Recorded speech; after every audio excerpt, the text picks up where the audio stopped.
A white police officer waved the car over. The luxury vehicle slid to the side of the street, and as the driver rolled down the window, it was possible to feel the weight of something wrong in the air. On the other side of the window, the officer kept his hand steady on the holstered gun. "Car document and identification," he said coldly, without even looking at the man in front of him. The driver, calm, although used to this type of situation, handed over his documents without hesitation. The police officer barely looked at the papers, and with what seemed to be hidden satisfaction, he pronounced the sentence, "This car is stolen. Get out of the vehicle now." The phrase hung in the air like an unfounded, hate-filled accusation. The driver, surprised, was unable to hide his indignation. He was a respected lawyer known for his competence and integrity. Everything about him indicated who he was, except one thing, his color. That, in the officer's mind, was all that mattered. A black man behind the wheel of an expensive car could only mean one thing. Stolen. The driver's tone was one of disbelief. "This car is mine, everything is in order. My documents are there." He tried to remain calm, but the irritation was building up, burning slowly like a flame fueled by the racism he already knew so well. The police officer completely ignored his words. "Put your hands on the steering wheel, where I can see," he ordered, now with his hand firmly on the gun, as if expecting some violent reaction. As if the color of the skin of the man in front of him was a trigger for the aggression that he had already prejudged. The driver was silent for a moment, looking around. There were no witnesses at that time, just him and the police officer who treated him like a criminal. Humiliation coursed through his veins, the injustice of being judged by the color of his skin, by the simple fact of existing in that space. He knew something like this could happen, but he never imagined it would happen on that day, in that place, on that street that had led him to achievements so many times. "What do you want me to do?" asked the driver, feeling the weight of contempt in the voice coming from outside. The officer smiled, a sarcastic smile, as if he was in complete control of the situation. As if the humiliation he inflicted was part of his job. "I said, get out of the car. You will explain this at the police station. Get out of the car." These words sounded more like a sentence. The driver knew that if he left, the situation could escalate into something worse. One wrong decision could cost you your dignity, your freedom, perhaps even your life. But he also knew that staying there and doing nothing could be even worse. The world around him seemed to pause for a moment, and he felt his blood boil. I wouldn't be treated like that again. He wouldn't be humiliated like that. Slowly, he opened the door and got out of the car, keeping his hands visible even though he knew he wasn't the threat the officer saw. The threat, at that moment, was his status, his success, his power in a world where men like him, black and successful, were treated as enemies. "Hands on the hood," ordered the police officer, now with his gun drawn. The driver obeyed, feeling the cold metal against his skin. Humiliation quickly turned to anger, but he maintained control. "I knew that whatever came next couldn't be an impulse, couldn't be fueled by the emotion of the moment. He needed to think. He needed to act with the precision that a lawyer of his caliber required. "I didn't steal anything," he said, his voice firm, as he looked at the police officer who, now with more authority, called for reinforcements. And it was there, at that moment, with his hand on the hood and his dignity being torn apart, that he made a decision. What he would do after that approach would change everything. He would no longer be a silent victim. That humiliation, that look from the police officer who saw him as nothing, would be the fuel for a bigger battle. Police backup arrived, and the previously empty street now had patrol cars and lights flashing. But what no one knew was that, while everyone was looking at that black man leaning against his car, waiting for him to give in, he was already one step ahead. The power he held was not in physical strength, but in knowledge. And, above all, he knew something that the police officer didn't know: every movement of that approach had been recorded, every word said was recorded. The decision was made. The humiliation he felt now would become the path to exposing all the rot in that system. What began as a discriminatory approach would soon turn into a legal battle that would take him to court, but this time, with full control of the narrative. The question now was, how would he weaponize this injustice? How would he use his experience to not only get revenge, but expose all the corruption and racism that hid behind that uniform? What the lawyer did after that approach was shocking. A step that would not only change his life, but also open the doors to something much bigger. Before we begin our story, I want to leave an important message for everyone watching us. Node Plow of Twist, we believe in equality and justice. We do not tolerate any type of racism or discrimination. Our fight is for each person, regardless of their color, to have the respect and dignity they deserve. If you have experienced difficult situations because of your color, know that we are together on this journey towards a more just world. Now, get ready for an exciting story. Don't forget to subscribe to the channel and follow our next twists. Good story. Terrence Whitmore was never the kind of man to let adversity define his path. At age 45, he had built a stellar career as a defense attorney in Oakland, California.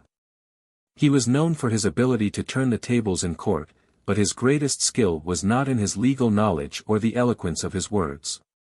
Terrence's true power came from his resilience, from years of learning to adapt, to survive, and, most of all, to win in a system that constantly tried to tear him down.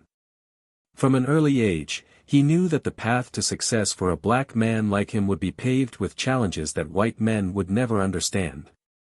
Growing up in a poor neighborhood in Oakland, Terrence quickly learned what it was like to live on the margins. Public school was never a safe place, but her mother, Gloria, a strong and determined woman, always told her that education was the only way to a better life. He excelled in his studies, even when teachers seemed to ignore him, and his grades were constantly underestimated. Gloria, who worked 2 shifts as a nurse, could barely keep up with the pace of life, but always found time to remind Terrence of who he was. "You're more than that," she said, as she put dinner on the table. "You won't let this world tell you otherwise." His mother's words always echoed in his mind. He kept going, fought for a scholarship, and finally got into law school. There, he stood out, but even with all his achievements, he knew that true respect was still far away.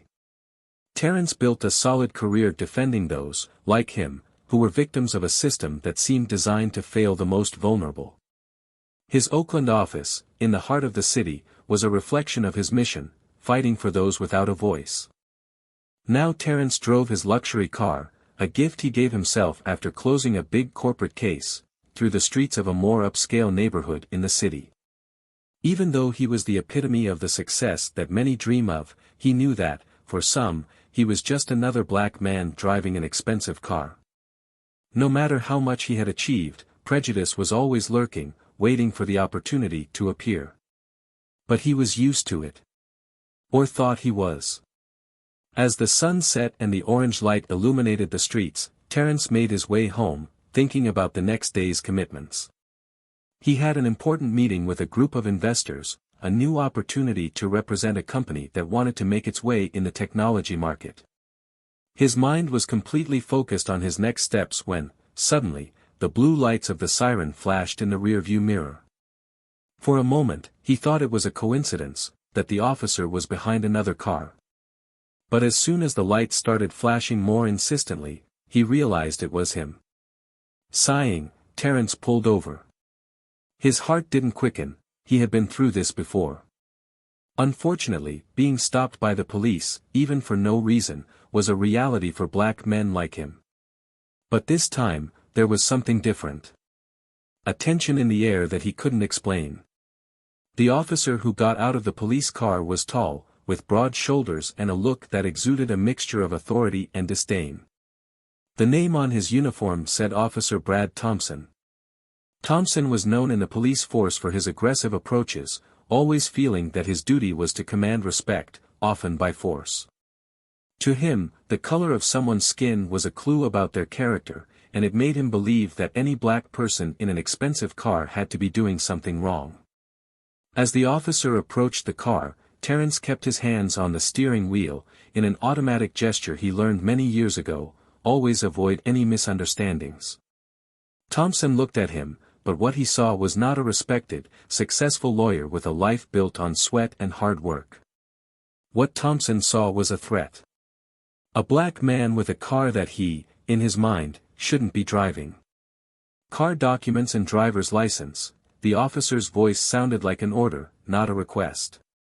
Terence remained calm, handing over the papers the officer asked for. I knew that arguing at that moment wouldn't help anything. He had learned to pick his battles, and this wasn't one he was willing to start right there on the street. As Thompson reviewed the documents, the tension in the air increased. The silence between them was heavy, as if they both knew something bad was about to happen. And it happened. This car is stolen, isn't it? The officer's tone was an accusation, not a question. It was a statement. Thompson, with an expression that mixed satisfaction and coldness, looked directly into Terence's eyes. Sorry. Terence replied, not believing what he had just heard. The car is mine. It's all there, in the documents. But Thompson didn't seem interested in the truth. His mind had already made up its mind. Terence was guilty, and nothing he said would change that. Get out of the car now, Thompson said, his hand resting on the gun strapped to his holster. For a second, Terence was silent, processing the situation. He knew he was innocent. I knew that accusation was completely baseless, but I also knew how these situations could end badly, especially for black men. What should he do? Argue with the police officer? Resist injustice right there? Or just do what he said and settle it in court, where he knew he had a real chance? Terence took a deep breath and decided to get out of the car. The humiliation was evident in every move he made. He felt Thompson's judgmental eyes on him, as if his very existence at that moment was a crime. As he walked away from the vehicle, keeping his hands visible, he thought about his mother. What she would say if she saw what was happening. You're more than that, she always said, but in that moment, he felt reduced to nothing. A successful black man being treated like a criminal because of his skin. Thompson, now in full control of the situation, approached, analyzing Terence's every detail, as if waiting for a mistake, for a justification to use force. Hands on the hood, ordered the police officer. Terence obeyed, placing his hands on the cold metal of the car, the sound of sirens still echoing around him. The asphalt beneath his feet seemed to shake with the accumulated tension. But in that moment, he knew. I knew that approach, that public humiliation, would not end there. He wouldn't let it end there, in silence. His power was not in the physical, but in what he carried within himself, the knowledge, the ability to transform a situation like that into something greater. The indignation that grew inside him was not just for him, but for all black men who had ever gone through something like this. And at that moment, as his hands touched the hood, he made a decision, that injustice would not end there. Terence felt the cold metal of the hood beneath his hands, but what bothered him most was Officer Thompson's penetrating gaze, who seemed to savor every second of this humiliation. It wasn't the first time he'd faced something like this, but there was something about the way Thompson treated him, an almost arrogant conviction that he was beyond challenge. That was what made his blood boil. Tell me something, officer, Terence broke the silence, his voice controlled, but filled with contained indignation. What exactly makes you believe this car is stolen? Thompson, who was already analyzing the situation as if he were preparing a crime scene, gave a dismissive look, as if the question didn't even deserve an answer. I don't need to explain anything to you, replied the policeman, his voice hard. Men like you, driving a car like that? You think I don't know the guy? Terence took a deep breath, fighting to maintain control. He knew where this could end if he lost his cool. Anger simmered beneath the surface, but his self-control was a skill he had developed from a young age. Since he saw, for the first time, his best friend being unjustly arrested for being in the wrong place, at the wrong time, with the wrong skin color. Men like me, Terence repeated, looking up to meet Thompson's eyes.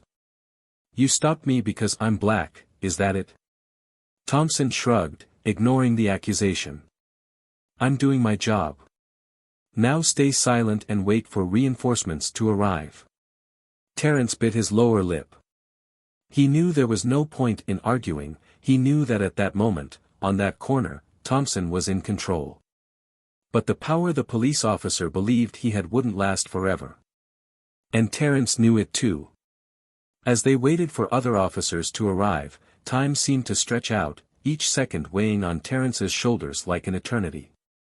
He tried to control his breathing, feeling his anger rising, but he also remembered an inescapable truth: his true strength lay in the law. Thompson didn't know who he was dealing with, but he would soon find out. He was a master strategist, both in the courtroom and on the streets. And this situation, no matter how humiliating it was, would be reversed in his favor. Terence glanced at his cell phone in his pocket, considering his options. I was recording everything mentally, every word, every gesture, but I needed more solid proof. Thompson did not yet know that the car was equipped with internal cameras, and every second of that approach was being recorded. An almost imperceptible smile appeared on his lips. Thompson was giving him the tools for his own undoing without even realizing it. When backup arrived, 2 other officers got out of their vehicles and walked toward the scene. One of them, Sergeant Williams, a middle-aged man with a neutral expression, took a quick look at the situation before approaching. What's going on here? Williams asked, watching Terence leaning against the car. Thompson was quick to respond, his tone full of false conviction. I caught this guy here driving a car that clearly isn't his. I bet it's stolen. Williams gave Terence a long look, but something in his expression changed as he took in the situation further. He didn't seem as assured as Thompson. Unlike his colleague, Williams was an experienced man, and could recognize when things didn't add up. Did you check the documents? Williams asked, looking at Thompson, who hesitated before answering. Yes, but I've seen this guy before. He could have faked everything, Thompson replied, with a confidence that now sounded forced. Terence, until then silent, decided it was time to intervene. Officer Williams, I have all my documents in order. And I have cameras in the car that recorded this entire approach from the beginning. I suggest you review the facts before jumping to conclusions, he said, his voice firm but still carrying a forced calm.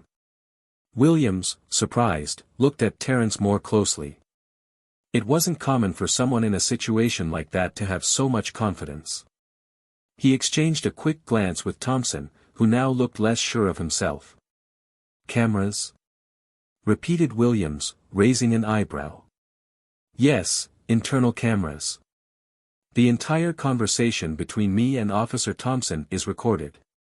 And I'm sure that if you review the recordings, you can see that I was stopped for no reason at all, Terence added, now with a more decisive tone. Thompson stepped forward, interrupting. Don't fall for it, Williams. He's making it up to escape. These kinds of people always do this. The silence that followed was heavy, filled with tension. Williams looked from one to the other, assessing the situation. He knew that any wrong move now could have major repercussions. And, unlike Thompson, he seemed to understand that he was dealing with something bigger than a simple police stop. Let's check those cameras then, Williams said, his tone calm but firm. If you're telling the truth, we can resolve this quickly. Terence nodded, keeping his gaze fixed on Thompson, who now looked uneasy. The police officer, who moments before exuded confidence, began to realize that his authority was at stake. And that, perhaps, he was losing control of the narrative. Terence activated the car's camera system and showed the recording to Williams.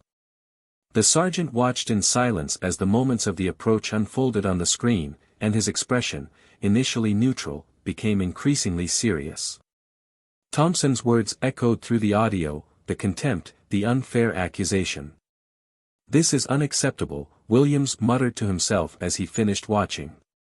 Terence, still standing next to the car, maintained control. This was no time for early celebrations. He knew this was just the first step. Thompson, on the other hand, was beginning to realize that the situation was getting out of his control, and the anger on his face was now giving way to something closer to fear. Williams turned off the recording and looked at Terence with a serious expression.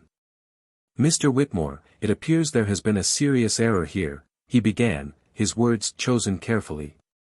"Let's resolve this right now." Terence kept his gaze fixed on Thompson, who could no longer hide his irritation and discomfort. It was clear he knew his career was at risk. But what he didn't know yet was that that small victory was just the beginning. The lawyer had more cards to play, and the real impact would come next. Thompson had no idea he was about to face a much bigger battle than he had ever imagined.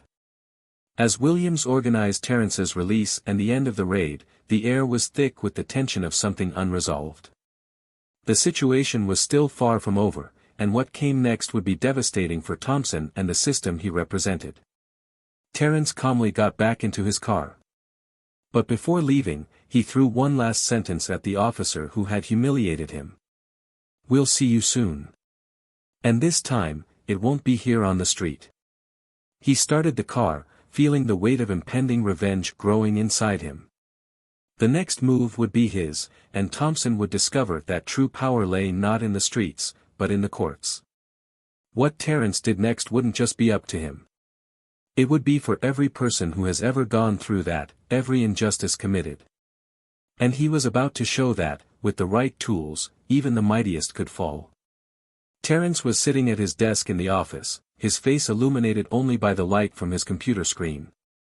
The sound of Oakland traffic echoed in the streets below, but he barely noticed. His mind was focused on a single goal: justice. Not just for him, but for all those who, like him, had been silenced by the brutality and prejudice that permeated the system. Ever since that night on the street, when Officer Thompson stopped and humiliated him, Terence knew he couldn't let it go. The recording of the approach had been a gift. Every hateful word, every action driven by prejudice, everything had been captured by the car's cameras. But that was just the beginning. Terence knew that Thompson was not an isolated case. He was a symptom of a larger problem. And now, Terence had the tools he needed to dismantle everything. As he typed on the computer, preparing the court case, he recalled the conversation he had with Sergeant Williams that night. "Mr. Whitmore," Williams began, with a tired expression, as if he already knew that this would not end well for the department. "We will investigate this case, I promise." Officer Thompson's behavior was inappropriate. Terence, still holding the anger inside, just nodded. "This won't just be about his behavior, Sergeant. This is going to be about the entire system. About how men like Thompson feel comfortable acting this way because they know that, in the end, they will get away with it." He spoke with frightening calm, like someone who already knew victory was certain, even before the battle began. Now, days later, Terence was ready to take the first step. He had gathered evidence from other cases, victims who also suffered at the hands of Thompson and other officers like him. The web of abuse was much more intertwined than he imagined. Thompson was just one thread in this skein of injustice. Terence knew that the best way to attack was not just individually, but collectively. He didn't just want to sue Thompson, he wanted to sue the entire department. "I wanted all eyes to be on what was happening on the streets of Oakland." With the process done, he closed the laptop and stood up, taking a deep breath. The next step was to go to court and present the case. He knew it would be a long and difficult war. The system was tough, but Terence was ready. That same night, Terence called his friend and college classmate, Malcolm Johnson, a renowned civil rights lawyer. Malcolm had already worked on similar cases and knew how to navigate the bureaucracy of the legal system. Terence needed a strong ally, someone who knew the ins and outs of the courts as much as he did. "Malcolm, I need you," Terence said, straight to the point. "I was already expecting this call," Malcolm replied, with a light laugh on the other end of the line. "Tell me everything." Terence explained in detail everything that had happened, from the approach to the evidence he had gathered. Malcolm listened in silence, taking in every detail. When Terence finished, there was a pause before Malcolm spoke again. "This case has great potential, Terence. Not just to take down Thompson, but to expose the entire corrupt system that protects guys like him. This won't be easy, you know that, right?" "I know," Terence replied, with conviction. "But it needs to be done. I will not allow another black man to be humiliated the way I was." "I'm with you," Malcolm said. "Let's go after them." The next morning, Terence and Malcolm entered the courtroom. The building, with its imposing marble columns, seemed as cold and impersonal as the very judicial system they were about to confront. Outside, a small crowd of supporters had already formed. News of the lawsuit had spread quickly, and Terence's name was already making headlines in local newspapers. Inside the courtroom, the atmosphere was tense. On the opposite side were Thompson and the police department's lawyers, all with expressions that varied between confidence and arrogance. They believed that, like so many other times, they would get away with it. But Terence was about to show that this time would be different. The first hearing was marked by scathing testimony. Terence played recordings of the approach, and every word Thompson said that night echoed in the room. The judge, initially impassive, seemed to gradually understand the gravity of what was being shown. The silence in the room was interrupted only by the sound of recordings, as Thompson's face began to lose color. After the evidence was shown, the department's lawyers tried to downplay the seriousness of the situation, saying that Thompson had acted within protocol. But Terence was prepared for that argument. If the protocol allows this kind of abuse of power, then the protocol needs to be changed, he said, his voice firm but controlled. "Officer Thompson didn't just humiliate me. He abused his authority. And what's worse, this behavior has been tolerated and even encouraged by a system that fails to protect the citizens it is sworn to serve." The judge, listening to Terence's words, seemed to lean forward slightly, attentive. He knew that this case was not just about an unfair approach. It was about something much bigger. When the first day in court ended, Thompson and his lawyers hurried out, without even looking at Terence. Outside, the crowd had grown. People cheered Terence and Malcolm as they walked down the courthouse steps. But Terence knew that was just the beginning. The battle was still far from won. "They're going to fight back," Malcolm said, as they walked together to the car. "And they will try to destroy you in the process." Terence nodded, already expecting the worst. "I'm ready," he replied. "They can try whatever they want, but I'm going to see this through to the end." As night fell again over Oakland, Terence knew the game was just beginning. Thompson, the department, and the entire system that protected them were under attack. And he wouldn't stop until justice was served. The following days were a storm of reactions. Terence's lawsuit against Officer Thompson and the Oakland Police Department was gaining momentum, and the media was becoming increasingly interested in the case. Local and national newspapers covered the story, turning Terence into a symbol of resistance against police brutality. But with visibility came attacks. The police department's lawyers began a campaign to discredit Terence. They searched his life, looking for anything they could use against him. Terence's name was in every headline, but not always in a positive way. Allegations of corruption, accusations of professional misconduct, and even his personal life were used as weapons to divert attention from the real focus, the injustice committed by Thompson. One Thursday morning, Terence was in his office when his phone rang. It was Malcolm. "They're going to bring witnesses against you," he said, his voice tense. "They're trying to turn this into a personal attack. They want to take you down before the case gains more attention." Terence sighed, already expecting something like this. "What witnesses?" he asked, curious. "They're bringing in an old client of yours, someone you defended years ago. They are trying to paint you as a victim of their negligence."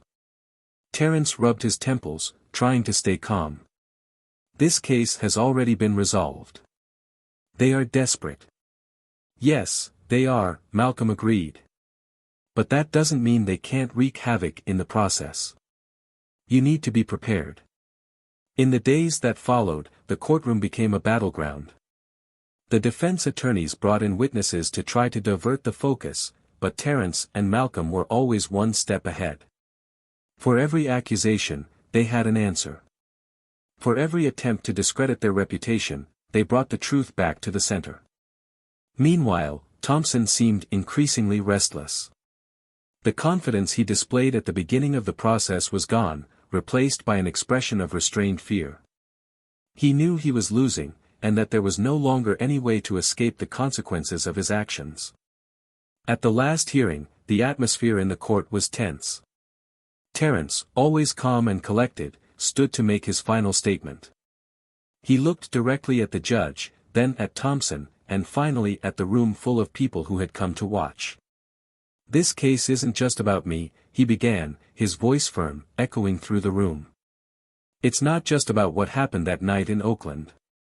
It's about a system that repeatedly fails to protect the people who need protection most. A system that allows men like Officer Thompson to abuse their power, while those who should be protected are treated like criminals." He paused, letting the words sink in. "What I want here today is not just justice for myself. I want justice for every person who has ever gone through something like this. For every man, woman and child who has been silenced, humiliated, treated as less because of the color of their skin." He looked directly at Thompson. "What you did that night wasn't just an unfair approach. It was a reflection of something much bigger. But today, it ends here." The silence that followed was palpable. The judge looked at Thompson, who was avoiding everyone's gaze, knowing there was no longer any escape. The judge, a middle-aged man with hard, experienced features, adjusted his glasses and cleared his throat before delivering the verdict. The room was enveloped in tension. After analyzing all the evidence presented and listening carefully to the testimony of both parties, the judge began, his voice firm, "This court reaches the conclusion that Officer Brad Thompson is guilty of abuse of authority, racial discrimination and misconduct in the exercise of their functions." The tension in the room reached its peak. Thompson was visibly shaken, his once arrogant look now transformed into pure panic. He looked around, seeking support from his lawyers, but they remained silent. The judge continued, without looking away. "Further, considering the gravity of the defendant's actions and the impact his abuse had on the lives of Mr. Whitmore and other victims, this court orders that Officer Thompson will serve a sentence of 7 years prison in a closed regime." The statement fell like a bomb in the room. The murmur among those present began to grow, but the judge raised his hand, asking for silence. This case serves as a stark reminder that no one is above the law, not even those charged with enforcing it. Mr. Thompson, by abusing his power, not only failed in the oath he swore, but also tarnished the honor of the profession he was supposed to honor. His sentence reflects the need for accountability within police forces. The judge banged the gavel. "Case closed." The sound of the gavel resounded throughout the room, ending the process with a feeling of justice finally achieved.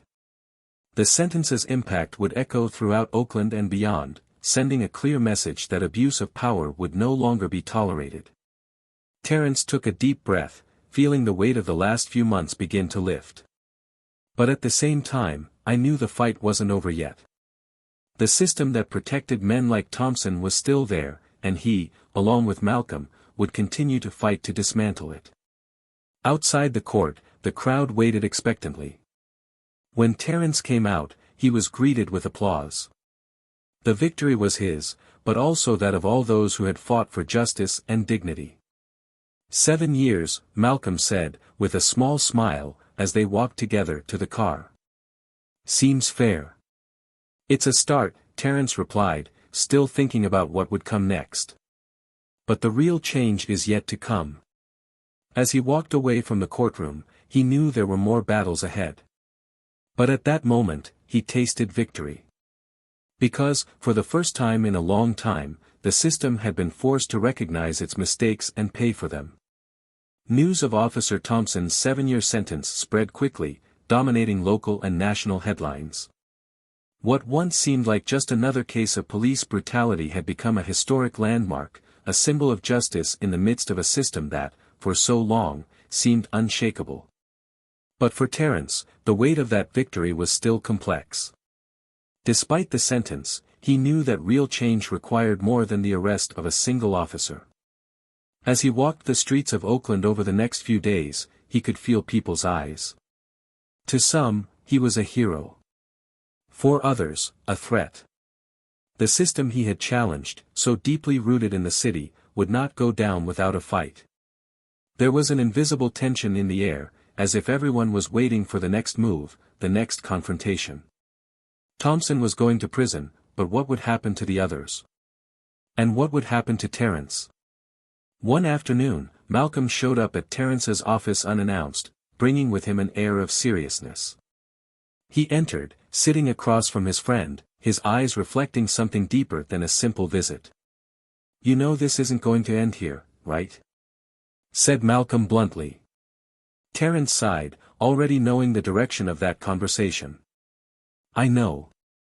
The police department will do everything it can to try to minimize the impact of what happened." "And not just them," Terence replied, closing the laptop in front of him. "The voices that benefit from the system are restless." Malcolm leaned forward, elbows resting on his knees. "It's not just the voices, Terence. I have already received signs that they are trying to use this victory against you. They are putting pressure on authorities, planting doubts about their character. They want to destroy you, drag you to their level." Terence shook his head, knowing Malcolm was right. It was no surprise. He knew that if he touched the most sensitive nerve in the power structure, there would be retaliation. Thompson wasn't the only one, and this court victory threatened something bigger than himself. Now, Terence's moral dilemma became deeper: how to continue fighting for justice without letting himself be consumed by the relentless retaliation that would come.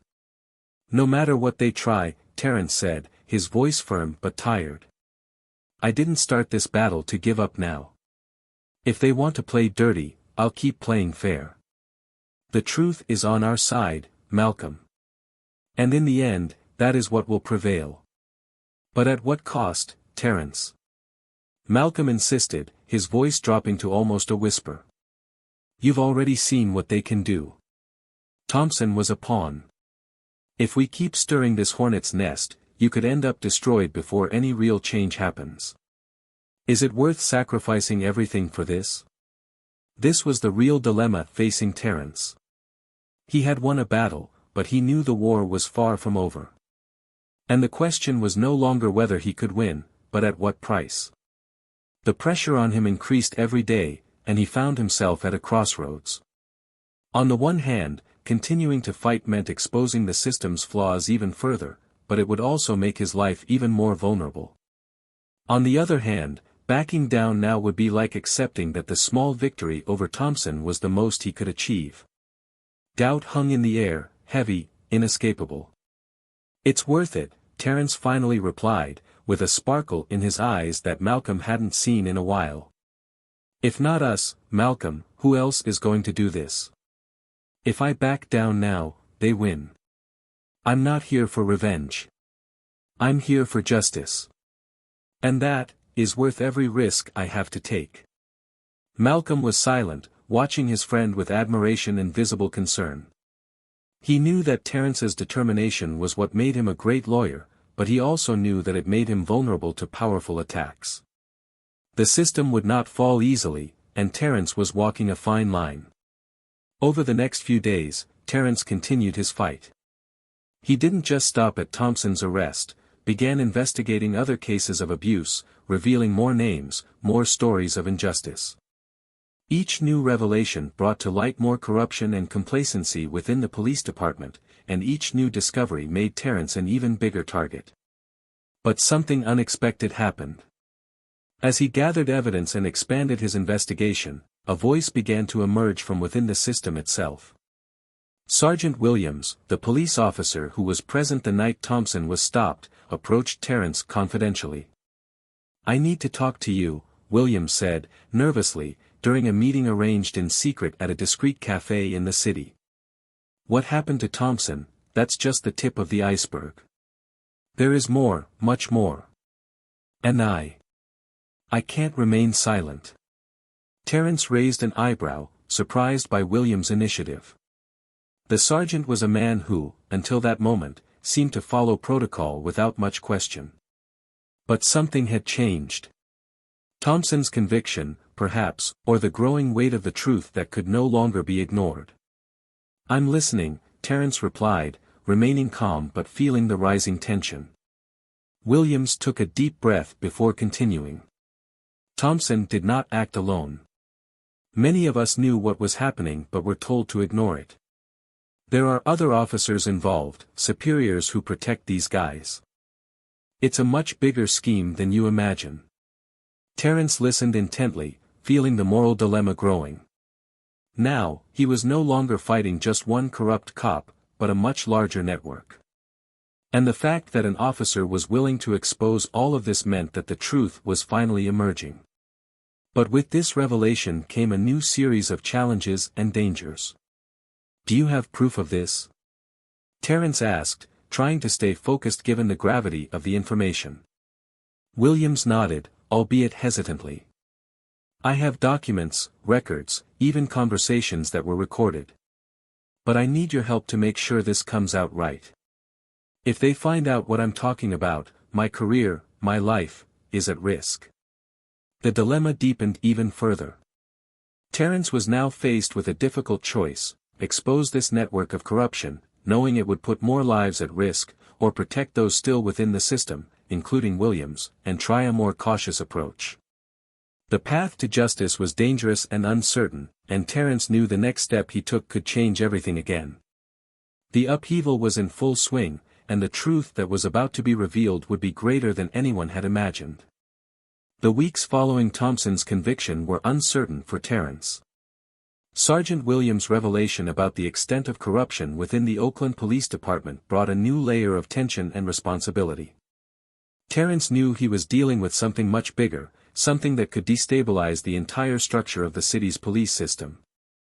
With the documents and recordings provided by Williams, Terence began working tirelessly to build a solid case.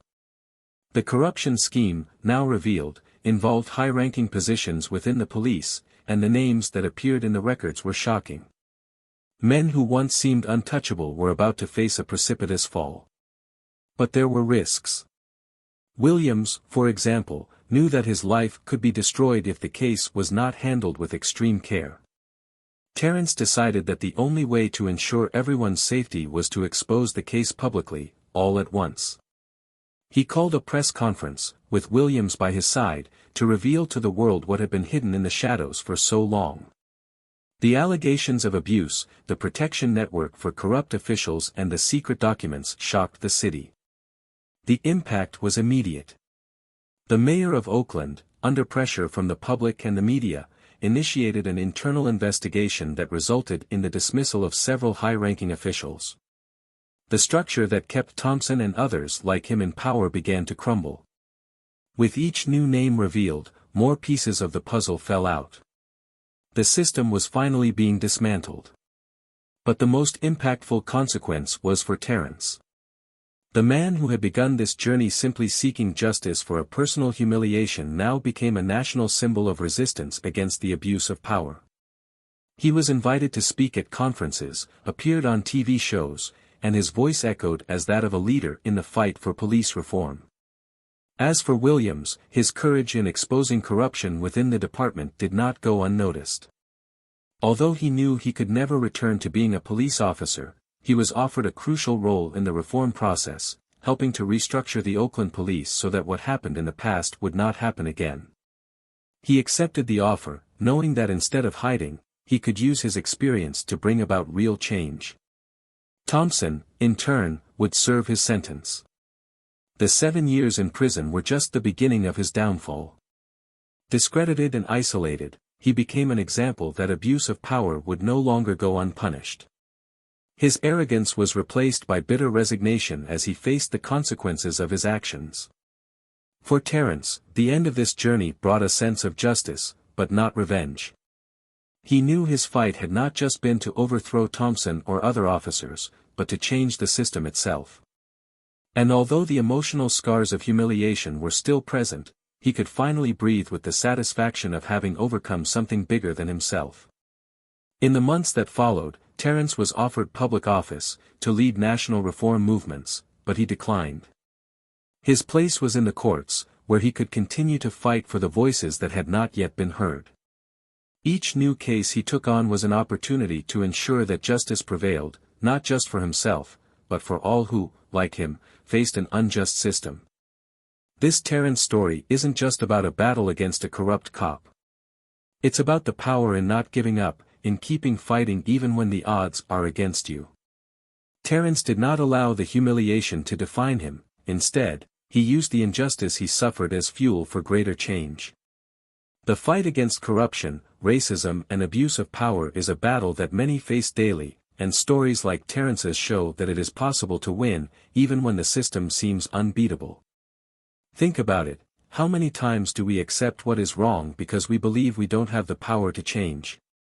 How many injustices do we go through or see others go through and remain silent? Terence chose to speak. He chose to act. And the impact of his decision went beyond him, affecting an entire city and inspiring a nation. What would you do if you were in his place? What can we do, together, to ensure that this type of history does not happen again? Leave your opinion in the comments. What did you think of Terence's trajectory? What can we learn from this story about courage and justice? Let's continue this conversation in the comments and discuss how each of us can make a difference. If you liked this story and want to hear more impactful tales, exciting twists and deep reflections, don't forget to subscribe to the channel Tales of Twist. Here, there is always a new story to surprise you and make you think. And of course, if you like this narrative, leave a like and share it with whoever you think needs to hear this story. Until next time.